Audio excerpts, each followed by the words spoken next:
Donald Trump's 2017 presidential inauguration ushered in a period of profound uncertainty in global affairs. His America First doctrine, a stark departure from decades of U.S. foreign policy, prioritized American interests above all else.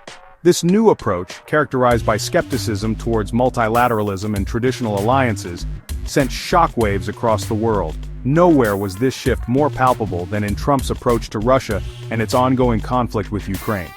Trump's foreign policy was often impulsive and unpredictable.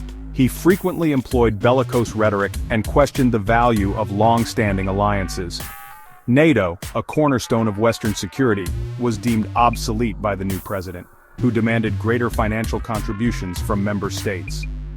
Trump's transactional view of international relations left allies and adversaries alike unsure of where America stood on the world stage. This period of uncertainty coincided with a particularly volatile time in Eastern Europe.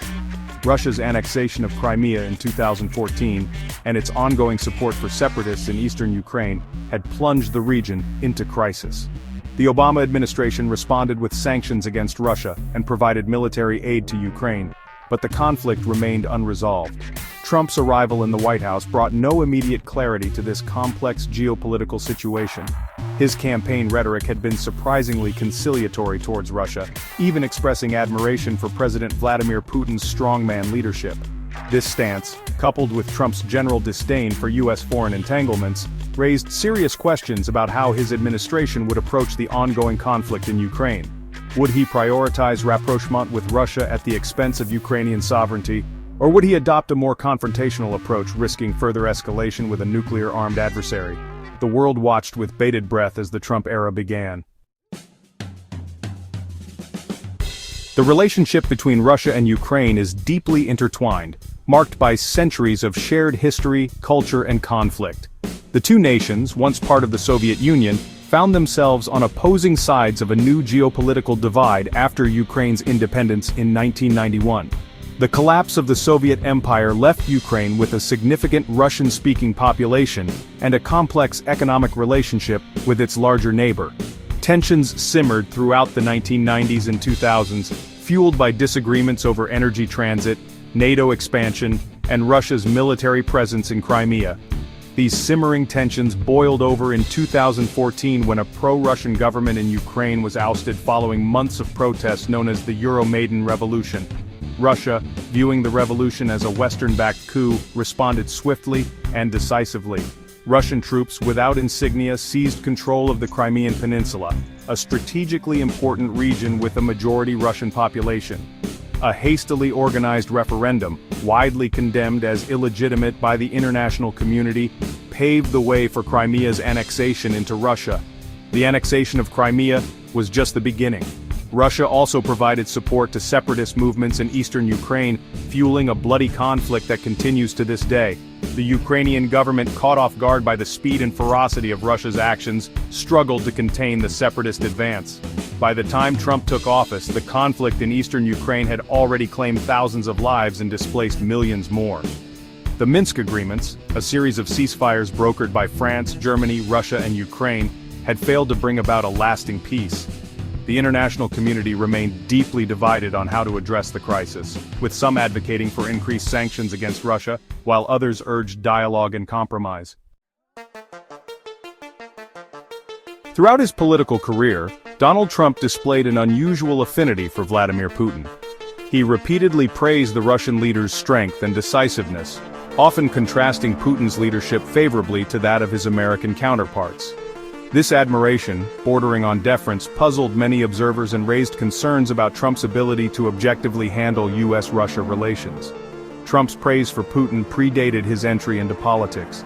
In a 2007 interview, he lauded Putin's handling of Russia's economic resurgence, stating, "Look at what he's done with his country. I mean, it's amazing in a short period of time." This admiration continued throughout Trump's presidential campaign, during which he frequently questioned the Obama administration's tough stance on Russia. Following his election victory, Trump's warm rhetoric towards Putin continued unabated. He repeatedly expressed a desire to improve relations with Russia, suggesting that the two countries could work together on issues of mutual interest such as terrorism and nuclear non-proliferation. This desire for rapprochement, while not inherently problematic, raised concerns given Trump's reluctance to criticize Putin's human rights record or his government's interference in foreign elections. Trump's affinity for Putin stood in stark contrast to the views of many within his own administration and the broader U.S. intelligence community. These officials, deeply suspicious of Putin's intentions, viewed Russia as a hostile actor seeking to undermine U.S. interests at home and abroad. The president's apparent blind spot for Putin's transgressions fueled concerns that he was being manipulated by the Russian leader, perhaps even compromised in some way. The 2018 Helsinki Summit between President Trump and President Putin marked a low point in U.S. Russia relations and cast a long shadow over the remainder of Trump's presidency. The summit, intended to improve relations between the two countries, instead became a public relations disaster for Trump, who appeared to side with Putin over his own intelligence agencies on the issue of Russian interference in the 2016 U.S. presidential election. The summit took place against a backdrop of heightened tensions.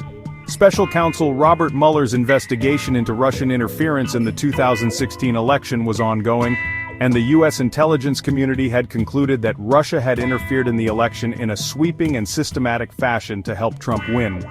Despite this, Trump had repeatedly refused to acknowledge Russian interference, often dismissing it as a hoax perpetrated by his political opponents.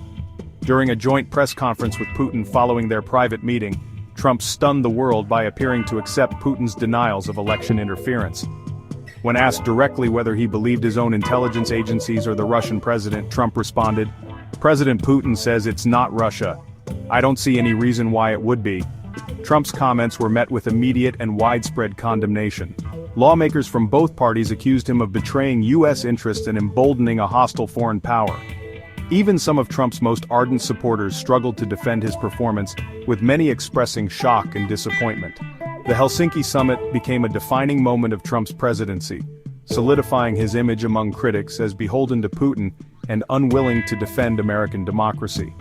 The summit also further damaged already frayed relations between the U.S. and its European allies, who were appalled by Trump's apparent willingness to accept Putin's denials.